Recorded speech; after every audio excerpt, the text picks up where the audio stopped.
é viva e eficaz, tua palavra nos edifica, nos conforta, nos faz avançar e sonhar com aquilo que o Senhor tem para nós. Fale com cada um que está aqui nessa manhã, em nome do Senhor Jesus. Amém. Amém. Você que nos visita hoje, seja muito bem-vindo. Aqui é uma igreja barulhenta, mas muito acolhedora ao mesmo tempo. Você pode estranhar um pouco, falar, mas não sabia que a igreja era assim. Pois é, nós somos. É tanta alegria, é tanta novidade, é tanto testemunho, que a gente não consegue ficar calado. É tanto mover de Deus, é tanto vento impetuoso, não é? Fogo no coração, que a gente não consegue ficar quieto. Então, se você vê alguém aí do lado falando um glória a Deus, aleluia, é porque o coração dele está se enchendo. E se Deus está enchendo o coração dessa pessoa do seu lado, Ele vai encher o seu também. Então, fique à vontade no nosso meio. Aleluia! Hoje eu quero falar sobre a multiplicação do azeite. Aleluia! É uma preparação para sábado. Sábado o azeite vai derramar de tudo quanto é forma. Mas lá em 2 Reis, capítulo 4, a Bíblia conta a história de uma viúva, uma mulher que era casada com um dos profetas da época, discípulos de Eliseu, da escola dos profetas, e ele morreu e deixou uma dívida. Que coisa horrível, né? É ruim isso. Então você, marido, não deixa dívida, faz um seguro de vida, porque se você for, alguém vai receber aqui. E ela então procurou o profeta, informou a situação, descreveu o problema, e o profeta deu uma palavra para ela. Qual foi a palavra? O que você tem na sua casa? E ela disse, eu não tenho nada, a não ser uma botija de azeite. E ele falou, vai para sua casa, peça aos vizinhos vasilhas vazias, não poucas, o texto diz. Começa a compartilhar, distribuir, põe de lado, né, essas vasilhas, e você vai vender, vai sustentar você para sempre, e ainda vai dar o que você necessita para a sua casa. Ela então fez isso. E a Bíblia conta que ela pegou as vasilhas vazias, começou a encher, e o óleo multiplicou, não acabava o óleo, não parava o óleo, o azeite era sempre abundante, porque isso aponta para o que Deus quer fazer na sua vida. Deus não quer parar de te abençoar, Deus não quer parar de multiplicar os dons, multiplicação financeira, multiplicação da paz e alegria, Ele não quer parar de fazer isso. Mas aí ela pediu ao filho, me dá mais uma vasilha. Ele disse, acabou, e o azeite parou. Então, por que o azeite parou? Porque Deus quis parar ou porque acabaram-se as vasilhas? Porque acabou. Olha lá, encheu todas. Olha que legal, inteligência artificial. Você põe lá e fala, me dá uma imagem assim, assim, assim. Ela deu. Aleluia. Então está lá os filhos. Este homem eu não sei quem é na imagem. Da próxima vez eu peço para tirar. Mas o fato é de que Deus sempre quer te abençoar. E você pode ter 3 entendimentos do que são as vasilhas vazias. Primeiro, isso pode ser um entendimento de uma capacidade interna de receber. Por quê? Porque Deus só pode te dar aquilo que você crê que vai receber. Então, por isso que Jesus certa vez falou que os homens naquela altura, naquele dia, estavam com pouca fé. Pouca fé significa poucas vasilhas. Porque se ela tivesse trazido uma loja de piscina aqui, encheria o azeite. Se você tiver fé como um grão de mostarda, disse o Senhor, você pode pedir a um monte para ele sair de um lugar e se lançar ao mar. Obviamente, Jesus não quer que a gente saia mudando a geografia da cidade, mas Ele está dizendo, se tiver vasilhas vazias, vai se encher de azeite. Se tiver fé na cura, vai ser curado. Se tiver fé para prosperidade, vai prosperar. Se tiver fé para coisas maiores, Ele diz, vocês farão coisas maiores do que eu fiz. Então nós precisamos aumentar essa capacidade. Nós precisamos investir para que a nossa fé não seja limitada ou limite o poder de Deus na nossa vida. Porque isso pode acontecer.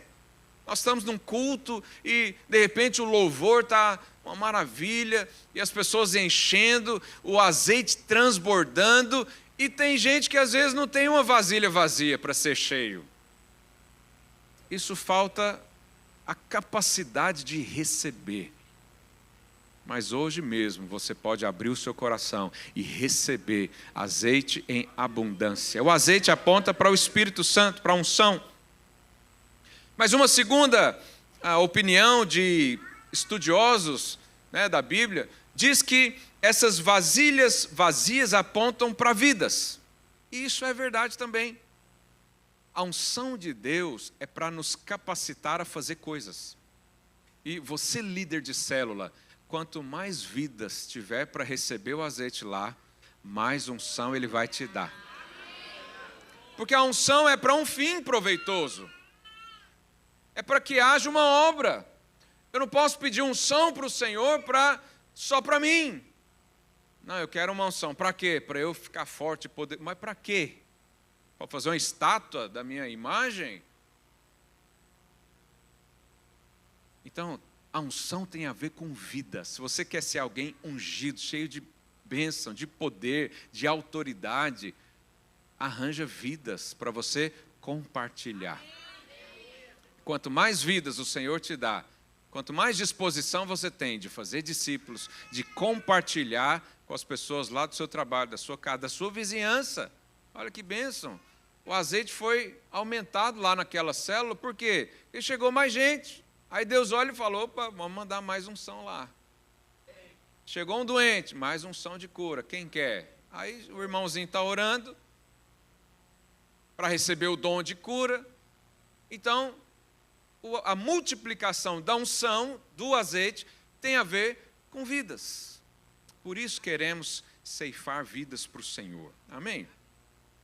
E uma terceira opinião sobre esse texto, pode ser que são pessoas que querem guardar o azeite, eles querem ter muito. Isso fala também de uma estrutura.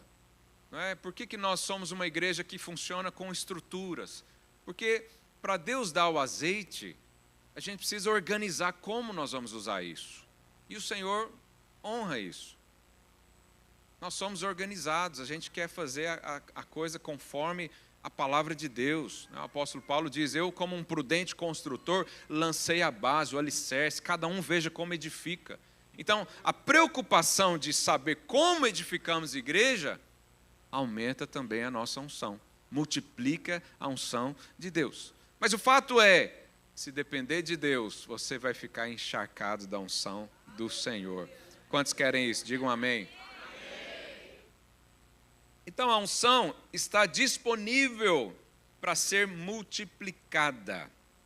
Talvez hoje você sente que o azeite parou, que a vida estagnou, que você já não está tão feliz assim, em paz assim, você já não está com um sentimento de satisfação interior suprido, porque parou a obra. De repente você servia muito a Deus e agora já não está fazendo tanto assim. De repente você estava com um sentimento, um senso de propósito muito vivo no seu coração, mas agora não está mais. Eu quero dizer para você, você está no lugar certo, na hora certa, com as pessoas certas. Hoje o azeite vai multiplicar na sua vida. Aumente as suas vasilhas, seja capacidade, seja fé, seja vidas, seja estrutura. Aumente a sua estrutura para receber. Por quê? Porque Deus é o mesmo ontem, é o mesmo hoje e sempre será. Ele quer fazer isso aqui, na sua vida. Aleluia. Ele quer fazer isso. Então a unção e o poder de Deus podem crescer e se multiplicar sempre, sempre. Há uma outra passagem na Bíblia, lá em Ezequiel 47, de 1 a 7, não vai dar tempo de ler, mas eu também fiz uma ilustração para você ver aqui. Olha lá. A Bíblia diz que do trono de Deus saía um rio. E um profeta viu, ele foi levado ali naquele lugar, e a primeira medida que ele fez foi essa: as águas estavam nos tornozelos. Isso aponta para uma medida. Águas no tornozelo é como se você estivesse entrando no rio. Então você começou a sentir algo, mas não é o que Deus ainda tem para você. É só um começo. Aí Deus fala, eu tenho mais azeite para você, eu tenho mais fluir para você, eu tenho mais alegria e paz para você, eu tenho mais prosperidade para você. E ele começa então a errar o nome aqui. O próximo é joelho.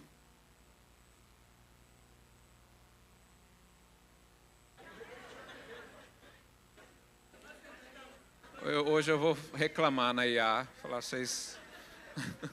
Eu tinha feito a imagem, depois troquei por causa do formato, ele mudou tudo, mas tudo bem. Primeiro é tornozelo.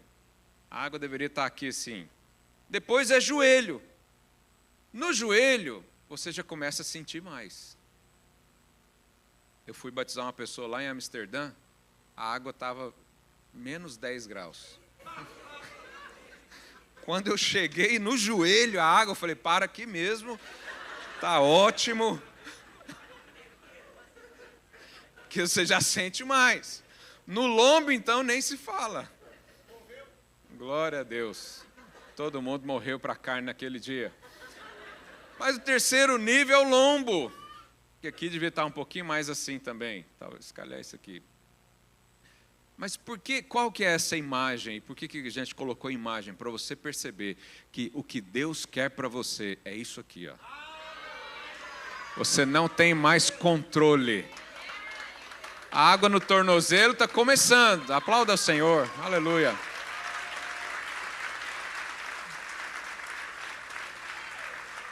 A água no tornozelo está começando. No joelho, opa, estou sentindo mais. No lombo você já diz, é isso que eu quero mesmo. Mas o que ele tem para você são águas profundas. Onde você não tem controle. Você está totalmente à mercê dele. Você está querendo mais dele. Então isso fala de uma multiplicação de unção. Águas também apontam para unção na palavra de Deus. E o desejo de Deus é cobrir você completamente com essa unção que se multiplica. Que se multiplica. Você foi chamado para fazer e viver coisas sobrenaturais. E a unção é para isso. A unção é para fazer coisas que mentalmente você não consegue. Fisicamente você não consegue. Emocionalmente você não consegue. Porque nós somos espirituais. E o crente carnal, diz a Bíblia, não consegue discernir as coisas do Espírito. Porque ele parece loucura. Alguém já viveu coisas loucas aqui? É loucura o médico aqui fazer exame e falar, tem um problema. Daqui a pouco faz o exame e falar, não sei explicar, talvez a máquina deu problema, mas já não tem mais problema. É loucura. E um crente de verdade chega e ainda fala, eu sei quem é que fez essa máquina funcionar. Tem uma mão por trás aí, não é a sua não, mas você pode sentir ela também. Aleluia. Então, se você quer ter mais unção, aceite mais propósitos de Deus para você, porque a unção é uma capacitação divina que vem a seguir de um sonho, de uma visão, de uma imagem profética. Deus te mostra algo, mas para você chegar lá, Ele diz, você tem que ir com o meu transporte. Você tem que ir com a minha força, com o meu entendimento. E aí você chega lá, é a unção de Deus. E a unção de Deus vem através do Espírito. Do Espírito. E eu preciso falar uma coisa para você. Nós precisamos entender como é que o Espírito age. No Velho Testamento existiam, e você pode ler isso em toda a Bíblia, visitações do Espírito. O Espírito Santo de repente vinha, de repente aparecia. Podia ser num fogo, numa nuvem, num vento, mas aparecia. Porque antes, projeta para mim João capítulo 14, verso 17. Olha aqui que o Senhor disse, João 14, 17. O Espírito da verdade que o mundo não pode o quê? O mundo não pode receber, mas você pode. Porque não vê nem o conhece, mas você conhece, porque ele habita convosco e estará em vós. Presta atenção nisso. Primeiro, Jesus disse que o Espírito de Deus está convosco. Isso aqui é no tempo presente. Mas no final ele afirma, e estará, ou seja, no futuro. Por que no futuro? Porque ainda não tinha acontecido a reunião do Pentecostes. Porque essa pessoa não tinha ainda participado da conferência do dia 25. Então Jesus está falando antes. Ele está falando, lá naquele dia vai acontecer. Então há duas diferenças aí no texto. Porque primeiro ele diz que o Espírito Santo está convosco. Isso é do tempo do Velho Testamento, quando o Espírito Santo vinha por visitação, ou seja, ele está por aí. E o Espírito Santo, ele fala também com os gentios, com os ímpios? Sim, porque senão nunca você olharia para Deus. Você só um dia olhou para Deus, porque o Espírito Santo foi lá e cochichou algo no seu ouvido. Isso é o Espírito conosco, ou seja, ele está por aí. Mas Jesus falou, vai ter um momento que ele vai estar em você. Não com você, mas em você. Não com o homem, mas no homem. Então, a gente tem essas duas formas de ver. O Espírito Santo está aí, falando, cochichando no ouvido de alguns, falando, olha, Deus tem algo para você. Mas depois do Pentecostes, aliás, depois de Cristo, o Espírito Santo agora já não está conosco, mas em nós. No nosso coração. Então, você precisa entender essas três coisas. O Espírito com os homens, isso é antes da sua conversão. O Espírito em você, e aqui nós estamos falando de habitação. Habitação. Então, no momento do novo nascimento, o Espírito Santo passa a habitar, mas ainda não é a unção. Habitação é uma coisa, unção é outra. Vamos chegar lá. Habitação é ele veio, agora morar em mim como um selo de uma regeneração, de uma divindade que agora passamos a receber, porque agora nos tornamos espirituais. Antes era uma alma vivente, agora é um ser espiritual. Tudo isso nós ensinamos no curso de maturidade no Espírito. Que já estamos, faça a sua inscrição para o próximo semestre. Já estamos com a turma aí. Amém? E depois, Atos 1:8, a Bíblia diz o seguinte, coloca lá, mas vocês vão receber, aqui está falando presente, passado ou futuro? Futuro. Mas vão receber. Alguma coisa vai acontecer com você. Mas essa palavra aqui está dizendo para quem? Para o regenerado ou para o ímpio? Para o regenerado. Ele já é habitação de Deus. Mas ainda falta mais um detalhe. É o quê? Poder de Deus. Então ele falou, mas recebereis poder ao descer sobre vós o Espírito Santo. Essas aqui são palavras de quem? De Cristo. E sereis minhas testemunhas. Então, o terceiro relacionamento com o Espírito Santo, primeiro é ele com o homem, o segundo é ele fazendo habitação no homem, e o terceiro é ele revestindo o homem de poder. Revestimento. Então, você que aceitou Cristo, você que recebeu Cristo, já é uma nova criatura. O velho homem foi sepultado nas águas do batismo e nasceu de novo, mas ainda falta um revestimento de poder. Porque todo cristão, você pode entender isso assim, todo crente é habitação de Deus, sim ou não? Sim. Mas nem todo crente é cheio de unção. Porque aqui já precisa de fé. Porque tem crentes que não creem no Espírito Santo, tem crentes que não creem que podem ser cheios de dons. Amém, cada um com a sua teologia, mas nós cremos. E se falta isso na sua vida, falta esse entendimento talvez, ou essa revelação dessa palavra. de que eu vou receber poder. Poder para quê? Para fazer coisas. Jesus falou, vocês vão ser testemunhas. Quem é um testemunha? É aquele que fala sobre. É aquele que faz, é aquele que continua. Então, Jesus saía pela rua curando as pessoas.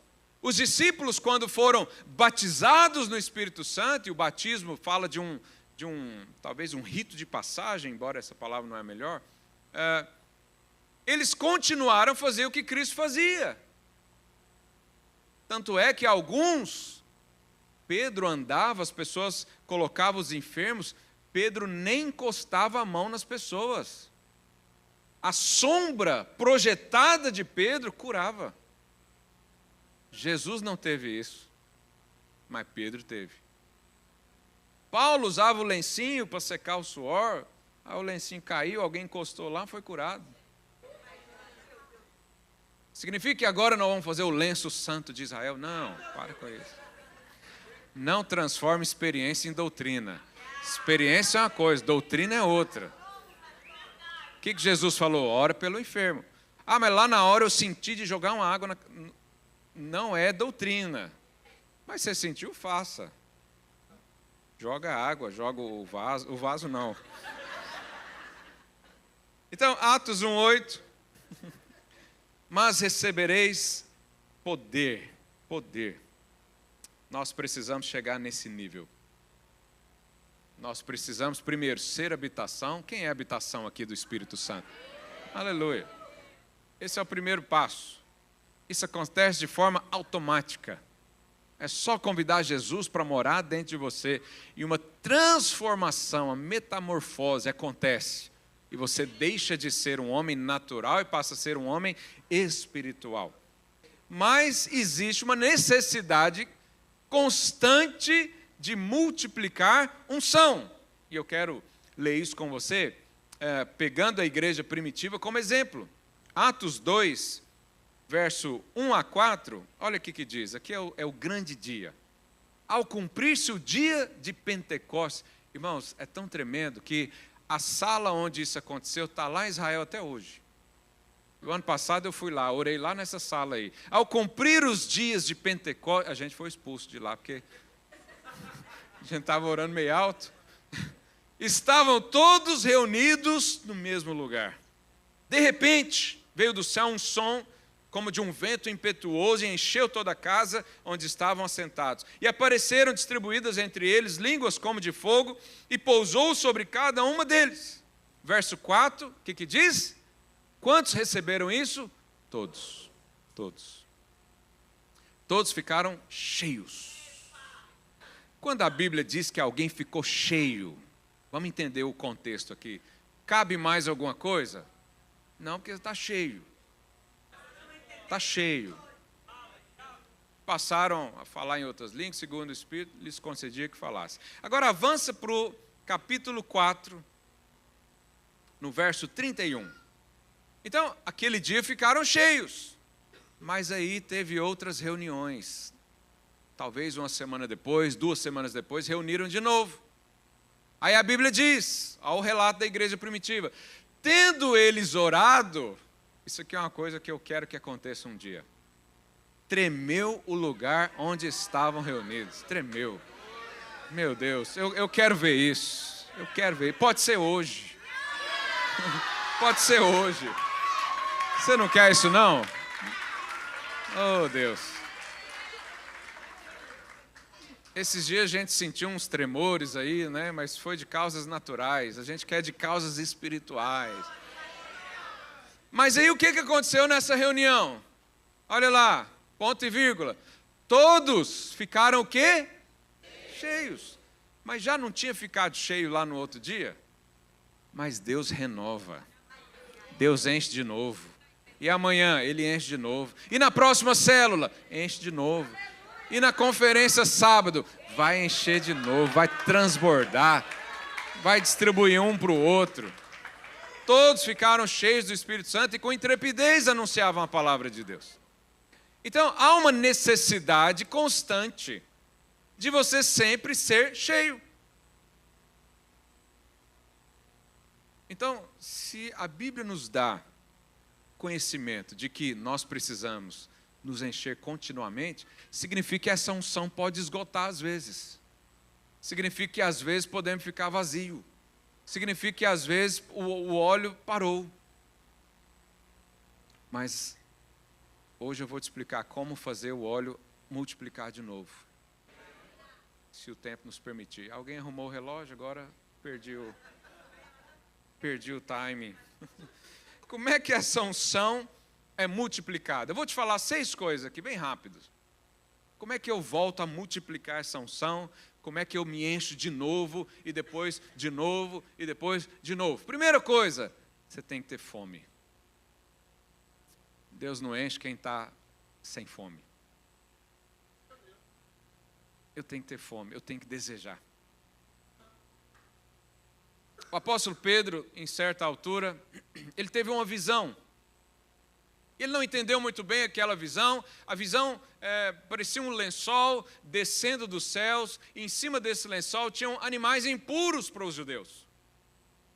E na visão, viu uma voz dizendo, pode matar e comer. Ele não entendeu isso, mas em seguida entendeu o porquê.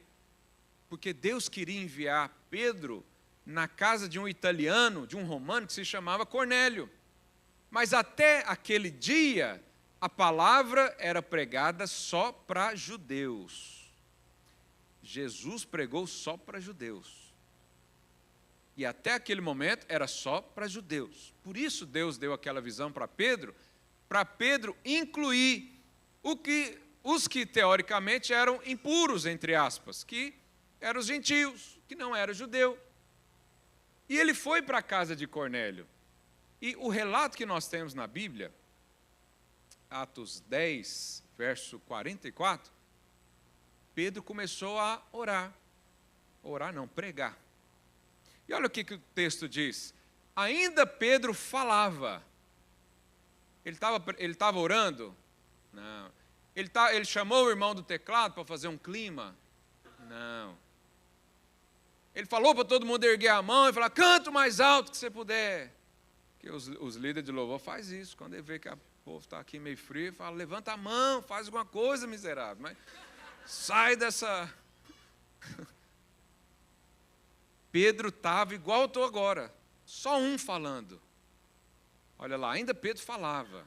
Essas coisas ele está falando de Jesus. Obviamente nada acontece se ninguém falar de Jesus. Mas ele disse, onde 2 ou mais se reunirem em meu nome, ali estarei. Havia um povo que estava reunido em nome de Jesus. Jesus já estava lá, antes de Pedro chegar, Jesus já estava lá. E aí Pedro estava pregando, quando caiu. Eu gosto dessa expressão caiu, que é de repente, caiu. Você está andando na rua, caiu. Quando você vê, já está no chão. Nem sabe como é que caiu. Caiu o Espírito Santo sobre todos, o que ouviam.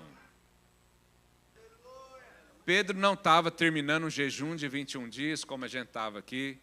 Pedro não estava esperando, orando firmemente, como eles fizeram lá em Jerusalém para receber o Pentecostes. Alguma coisa havia naquele lugar. E eu falo para você, havia fome. Quando há fome, de repente coisas acontecem. Como é que está o seu nível de fome no Senhor? Eu vou te falar, às vezes o nosso nível de fome está tão grande, que só de estacionar o carro para ir para uma reunião de célula, você já começa a chorar, e você não sabe o porquê.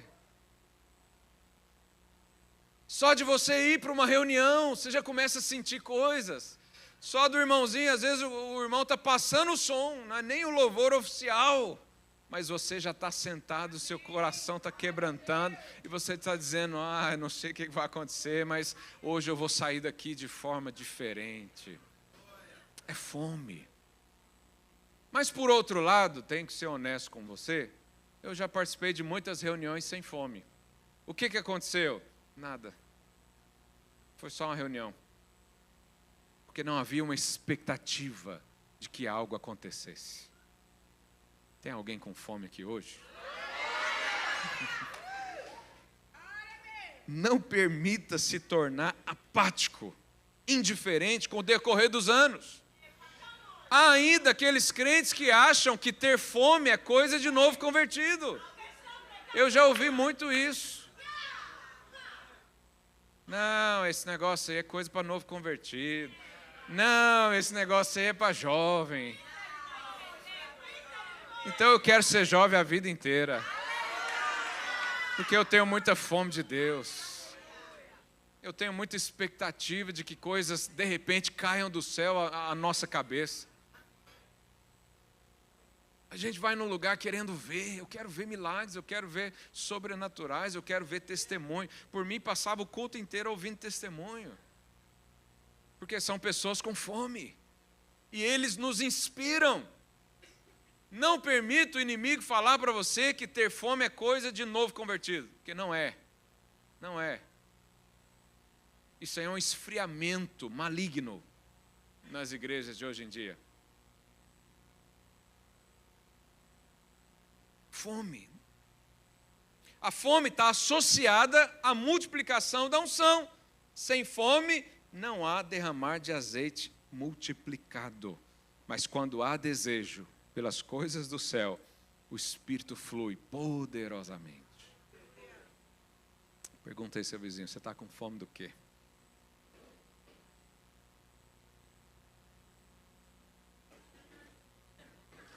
Segunda coisa que aumenta a nossa unção e multiplica. A Bíblia diz que lá no dia do Pentecostes, o começo do versículo que nós lemos diz o seguinte: estavam todos reunidos no mesmo lugar. Vou te falar a segunda coisa que faz multiplicar a unção na sua vida: unidade. Quando há unidade, há um forte indício de que algo vai acontecer. Quando une os elementos, você sabe, o fogo para acontecer precisa de 3 coisas. Quem sabe? Primeiro, um material para ser queimado. Segundo, uma temperatura. E o terceiro é o quê? Oxigênio. Pode ser uma faísca, a temperatura não precisa ser tanta. Mas é perceptível quando os elementos se juntam. E quem tem sensibilidade, ele entra no ambiente e diz o seguinte: rapaz, se tiver uma fagulha aqui, vai explodir. Não é isso? Ontem eu fui estacionar meu carro no lugar, tinha uma placa lá, proibido fumar. Por quê? Porque tinha ali uma estação de gás. Então, quem entende sabe. Por que não pode ter fogo ali? Porque vai explodir tudo. E quem vem com fome para um culto, e ele encontra outro com fome, do lado de outros faminto, do lado do outro que não aguenta mais esperar, ele fala: meu Deus do céu, vai acontecer alguma coisa aqui hoje. Isso é o quê? Unidade. Unidade. Se lá na sua célula, você líder, conseguiu gerar uma unidade pelo fogo de Deus, você vai ter dificuldade com o seu discipulador. Que ele vai lá na célula, vê se você está fazendo tudo, mas você não está fazendo tudo, você está orando e perde o controle tudo, e não faz mais nada, não dá nem aviso, está todo mundo no chão, a palavra nem dá para compartilhar. Isso é uma maravilha. Unidade. Pergunta aí, seu vizinho, você tem unidade comigo para a gente multiplicar a unção?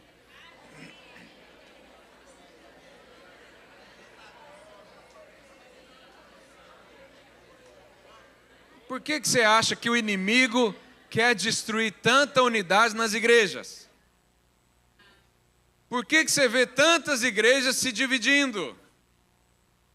Por que você vê tanto problema? Não aqui na Videira, que aqui todo mundo é unido. Porque o diabo sabe que onde houver unidade vai ter unção multiplicada. Então ele faz de tudo para cada um ficar na sua. Para você ser independente. Para você buscar o seu próprio fogo. Mas não é isso que a palavra de Deus quer ensinar para você. A palavra de Deus diz: estavam todos reunidos no mesmo lugar. No mesmo lugar. Desejando a mesma coisa. Onde houver unidade, a multiplicação da sua unção. Pastor, eu quero multiplicar a unção de Deus na minha vida. Vai para uma célula fervorosa. Eu quero aumentar o meu nível de fé. Vai para um culto onde tem gente assim. Procura ter unidade com alguém que tem, que você vai receber. Amém? Terceiro fator para multiplicar a sua unção, diga fé. Não tem como coisas acontecerem sem fé. Atos 14, de 8 a 10, a palavra de Deus diz: em Listra costumava estar sentado certo homem aleijado, paralítico desde o seu nascimento, o qual jamais pudera andar. Esse homem ouviu falar, Paulo, que fixando nele os olhos e vendo que possuía o quê? Fé para ser curado, disse-lhe em alta voz: apruma-te direito sobre os pés, e ele saltou e andava. O apóstolo Paulo era cheio de unção? Era. Mas o milagre só aconteceu porque ele viu que o outro lado tinha fé. Às vezes você está do lado de alguém cheio de unção, mas você não crê. Você fica no seu lugar de braço cruzado e falando: não sei se isso é para mim.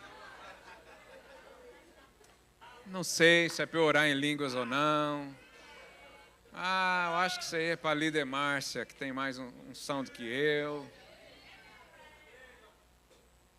Faltou fé. Jesus era cheio de unção, mas lá na cidade dele ele não pôde fazer quase nada. E ele se admirou da incredulidade daquele povo. Porque o povo viu Jesus, Jesus cresceu naquela região, e eles falaram: mas isso aí não é o filho do Zezinho? Esse aí, eu sempre estou olhando para os adolescentes, para os jovens, lembrando, esse aí não era aquele que uns dias atrás estava de fralda? Mas ele tem esse poder todo, o que aconteceu com ele? Ele foi estudar em Harvard, agora voltou um ser milagroso? Pois é, e Jesus falou: não tem honra profeta na sua própria terra. Ou seja, não tem fé. Às vezes você está num ambiente de fé, mas com o coração fechado. Nada vai acontecer. Mas se tiver fé, tudo pode acontecer. Pergunta aí seu vizinho: está faltando fé?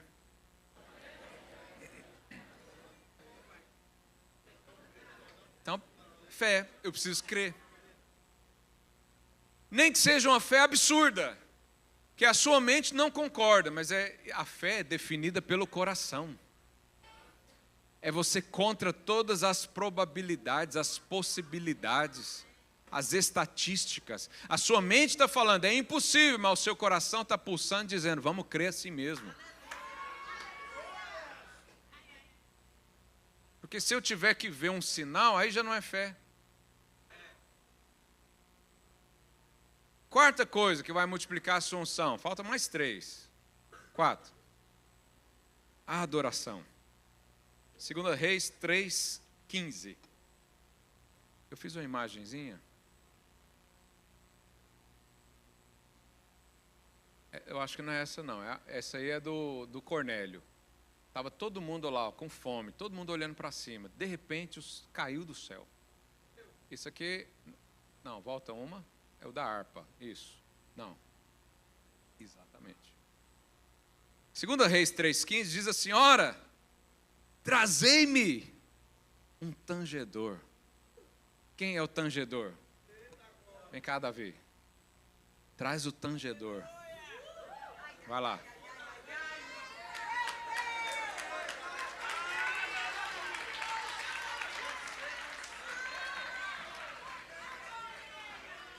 Isso aqui é bíblico, hein? Quando o tangedor tocava, o que aconteceu? O que aconteceu? Veio o poder de Deus sobre Eliseu. Meu Deus. Eu preciso estar cercado de gente assim. Aleluia.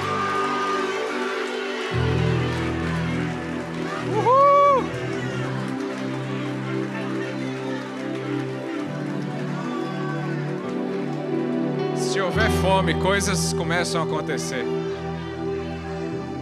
Há um poder liberado sobre nós. Há um poder no louvor. Há um poder na adoração. Há um poder quando você fecha os olhos, esquece de tudo e olha só para Ele. E você quer falar dele, cantar canções que falam dele, que evidenciam uma vida sobrenatural. Louvor.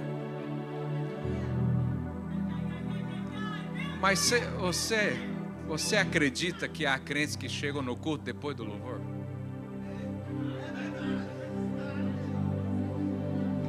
O que está acontecendo, meu Deus do céu?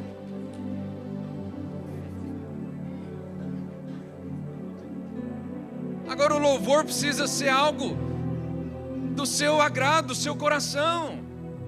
É preciso você dizer: eu vou parar tudo e vou louvar o meu Senhor. Eu vou falar dele. Quando eu não puder falar, eu vou cantar sobre ele.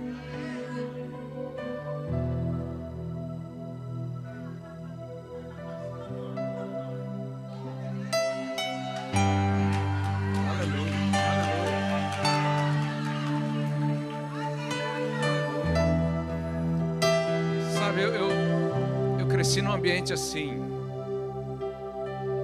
Eu comecei a tocar na igreja, eu sou músico também, e a minha expressão de louvor é sempre ligada a algum instrumento. Tanto é que eu no louvor aqui sozinho eu fico perdido. Eu acostumei louvar tocando, fazendo notas, fazendo isso aqui. Então o meu momento, minha esposa sabe, é quando eu tô sozinho, não tem ninguém para falar nada, e de repente eu ponho uma música, porque esse é um ambiente que eu desenvolvi na minha própria vida. Mas você precisa desenvolver um ambiente. Talvez é batendo palma, talvez é erguendo as mãos, talvez é cantando, dançando diante do Senhor, diante da arca, como Davi fez. Mas o fato é de que a adoração e o louvor multiplica a unção na sua vida. Deus habita em meio aos louvores. Deus habita em meio aos louvores. Efésios 5, 19, 18, aliás. E não vos embriagueis com vinho, no qual há dissolução, mas enchei-vos do Espírito, falando entre vós com salmos.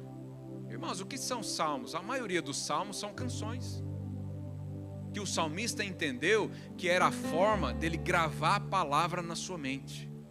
Você sabe, você que às vezes é ruim de memória, você não consegue decorar frases, mas consegue decorar canções. Eu sou assim, eu não consigo decorar frases, mas canções eu sei tudo. Eu toco qualquer música que você quiser, que eu tenha ouvido pelo menos uma vez na vida. Por quê? É uma forma de ficar com aquilo na sua mente e alimentar o seu coração. Então ele diz, para falar com salmos, entoando e louvando de coração ao Senhor com hinos, com cânticos espirituais. Por que o Ricardo falou, vamos orar em língua aqui? Alguém fala, mas o que é isso? Não é para orar em língua, porque Paulo disse para quando for orar em língua tem que ter um intérprete, não sei o quê. Não, aqui está falando de você fluir na unção. Aqui está falando de você ter uma ação, um desejo, uma intenção de que eu vou provocar aqui esse ambiente, eu vou liberar aqui uma palavra, eu vou falar dele. Não importa se eu sou afinado ou não, né? Para quem é músico é difícil estar do lado de alguém desafinado, confesso. Mas é uma intenção de eu vou me encher do Espírito. Ah, mas eu já sou cheio. Não, você pode ser cheio sempre. Você pode ser renovado sempre. Um dia é uma unção, outro dia é outra. É o mesmo Espírito fazendo de forma diferente. Um dia é um nível, outro dia é outro. O salmista diz, o Senhor nos conduz por veredas de justiça. Veredas de justiça, veredas fala de caminho. Era a forma do pastor conduzir a ovelha. Era caminho, você sabe, a ovelha é um animal frágil, fraco. Ele não consegue subir uma montanha. Então, o pastor fazia caminhos em volta da montanha, como se fosse uma espiral. E a cada volta que dava no mesmo lugar, parecia que estava no mesmo lugar, mas estava um nível mais alto. Da mesma forma, cada vez que você se enche do Espírito, você está num outro nível. E isso pode acontecer diariamente, isso pode acontecer semanalmente, mensalmente. Sempre o Senhor quer aumentar. As duas últimas coisas para a gente orar, que aumenta a sua unção. Deixa eu pular para a sexta, depois eu volto na quinta. Sexta coisa, associação com pessoas ungidas. Lá em Atos capítulo 4, pode continuar aí, varão. Atos 4, 13. Põe aí, verso 13. Ao verem a intrepidez de Pedro e João, irmãos, Pedro e João, antes de Cristo, eram o quê? Pescadores. Viviam da pesca. Até hoje, pescadores, não os desportistas, né, mas pescador normal, são pessoas comuns, simples, às vezes até iletrados, não tiveram estudo, aprenderam com o pai, e estão bem assim. Isso aconteceu com Pedro e João. Sabendo que eram homens iletrados, incultos, admiraram-se, porque reconheceram que haviam eles estado com Jesus. A associação a pessoas ungidas aumenta a sua unção também. Eles eram iletrados. Eles não foram escolhidos pelos mestres da lei quando tinham 12 anos, conforme a tradição judaica, para assistirem no templo, para serem os estudiosos ou os considerados doutores e mestres da lei. Não foram escolhidos para isso. Mas algo aconteceu. Não precisavam de uma universidade, não precisavam de um diploma, precisavam apenas andar com Cristo. E aqueles homens, simples pescadores, por andarem com Jesus, ninguém entendia. Mas como é que você faz tanta coisa assim? Por que tanta coisa acontece com você e não comigo? Às vezes a minha explicação é essa: eu escolhi com quem eu ando. Eu ando com homens de Deus. Eu sou cercado de gente generosa. Por isso, coisas acontecem.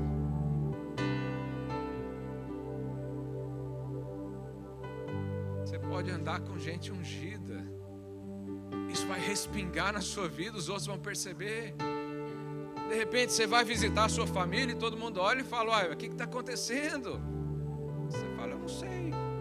Eu estou te falando hoje. Você está andando com gente ungida. Você está sendo tão ungido quanto eles são. E às vezes até mais. Andar com gente ungida. Você pode escolher o ambiente que você fica. Você, jovem, pode escolher qual roda você vai participar. O salmista, lá no Salmo 1, já diz: cuidado com a roda dos escarnecedores.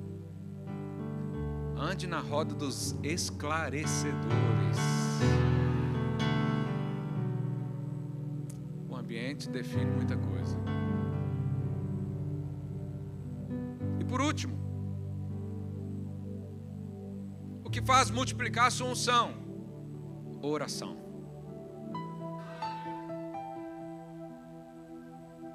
Não espere ter a unção multiplicada sem oração. Não acontece. Não acontece. É necessário um tempo. Aquele versículo que a gente leu, coloca lá de novo, Atos 4, a partir do verso 29. Agora, Senhor, olha para as suas ameaças. Aqui os discípulos estão orando por causa da perseguição que estava em Jerusalém naqueles dias. E como um bom crente faz quando está aflito, quando você está aflito, o que você faz? Ora. Eu não sei se alguém já passou por isso, mas a aflição daqueles discípulos era de morte. Eles não podiam simplesmente procurar a polícia e falar: ó, tem alguém me perseguindo. Não. Eles só tinham o Senhor. Então eles oraram. Senhor, olha para as suas ameaças, concede aos teus servos que anunciem com toda intrepidez a tua palavra, enquanto estendes as mãos para fazer curas, sinais, prodígios por intermédio do seu santo servo Jesus. Tendo eles orado, tremeu o lugar onde estavam reunidos. Todos ficaram cheios do Espírito, com intrepidez anunciavam a palavra. Da multidão dos que creram era um só coração e alma. Ninguém considerava exclusivamente seu. Bom, a condição era que, tendo orado, tremeu o lugar. Por que tremeu o lugar? Porque nem as paredes suportaram a glória. Nem a estrutura física suportou a presença manifesta do Espírito Santo. Então a oração faz multiplicar a unção. A oração é uma autorização que você dá para o Espírito Santo agir. Às vezes o Espírito Santo está lá, espera, como aqueles atletas esperando para correr um tiro de largada. O Espírito Santo está esperando. Só a sua oração, só você começar a louvar, só você começar a declarar alguma coisa,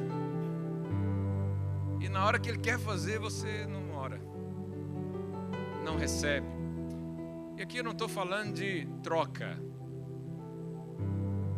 aqui eu estou falando de quem tem fé. Eu criei, por isso orei, falei, declarei, manifestei, louvei, adorei. Você dá liberdade ao Espírito Santo na sua vida. Você sabe, quando nós estamos cheios do Espírito Santo, a gente não está, como é que fala? Sem controle. Você está orando em línguas e cai no chão, mas se alguém for lá e falar levanta, você levanta. Porque o Espírito Santo não domina ninguém. O endemoniado é diferente. Ele fica inconsciente. Mas nós não, nós queremos conscientemente ser cheios do poder e multiplicar a unção. Nós queremos. Então, os irmãos, você fala, eu quero cair no chão, eu quero orar, eu quero perder a noção do tempo, eu quero. Isso é o que? Oração. Você está dizendo, Espírito Santo, está aqui escrito com todas as letras, vem me encher de novo. Vem fazer o que eu não consigo. Vem manifestar e provar as palavras que foram ditas aqui. Isso é o Espírito Santo. A presença do Espírito como habitação é para você ser como Deus. Mas o revestimento de poder é para você fazer como Cristo. Como é que está a sua vida aí? Como é que está o revestimento do Espírito? Como é que está a fome? Está grande? Está pequena? Estou sem fome. Você pode orar e falar, Deus, eu estou sem fome. Deus vai te dar. Deus, eu estou sem sede nenhuma. Nem sei o que eu quero da vida. Os honestos é a classe de gente que o Senhor mais ouve. O honesto. Aquele que bate no peito e fala, não mereço nada. Mas ouvir falar de um Deus que quer dar tudo. E eu quero. Como eu quero isso. Então nós podemos juntar tudo isso. E tornar-nos, aos olhos do mundo, loucura. Labaredas de fogo.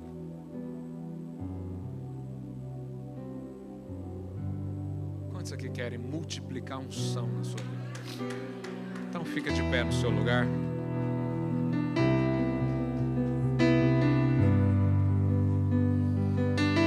O poder do Espírito sempre vem para um propósito específico. O poder de Deus vem para um tempo de serviço, de fazer coisas. E eu preciso estar inserido nisso.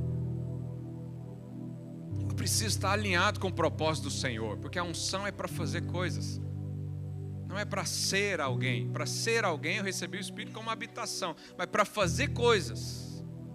eu vou receber revestimento de poder. Revestimento de poder. Então nós vamos cantar uma canção. E você, no tempo que tiver, hoje eu não vou encerrar o culto, eu vou só começar a orar. Se você precisar ir embora, vai, fique em paz. A liturgia acabou já. O ritual de domingo de manhã acabou. Agora só sobra o quê? Fome e sede. Fome e sede. Feche os olhos aí no seu lugar. O que você deseja hoje do Senhor? Já foi orado aqui, já foi perguntado. O que você precisa hoje, para essa semana, para esses dias? É aquilo que Deus quer fazer na sua vida. Nós vamos começar a cantar uma canção. Você não precisa necessariamente que alguém ponha a mão na sua cabeça. Você que já foi batizado no Espírito Santo, acredite, o Espírito está aí. É só você liberar, é só você falar. É só você deixar essas águas se movimentarem, porque Ele disse: aquele que crê em mim, do seu interior fluirão rios de águas vivas. Esses rios começam no trono de Deus, e você é a habitação da casa de Deus. Você é o lugar onde o Espírito Santo está. Ele não está mais com você, Ele está em você. Ele está em você. E ao perceber isso, ao abrir a sua boca, o Espírito Santo tem a liberdade. Tem a liberdade. Ore agora aí no seu lugar. Dá autorização para Ele fazer algo na sua vida. Dá autorização para Ele tocar no seu coração. Dá autorização para Ele capacitar você ainda mais.